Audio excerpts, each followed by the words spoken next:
look at that, a rainbow. But how did it get there? Great question, Alex. I'm Prezo, the light explorer, and I'll show you the magic of rainbows. Rainbows shine both big and bright, but do you know they come from light? Wait, light makes rainbows? But I thought light was just white. Aha, that's what we see, but it's not quite right. Sunlight hides colors. Let's take flight. When sunlight bends through drops of rain, the colors split, not one but a chain. Watch this drop. See the light bend?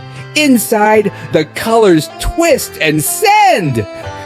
The light bends once, then bends once more. That's how we get colors galore. Now, let's name the colors in the sky. Red, orange, yellow, so warm and bright. Green, blue, indigo, violet, what a sight. Can I make a rainbow at home? You sure can. Just grab a glass, fill it with water. Now here's your task. Shine a light until just so. Watch the magic start to glow. Wow, I made a rainbow. Now you know the science too. Rainbows shine because light bends through. Which color is your favorite one?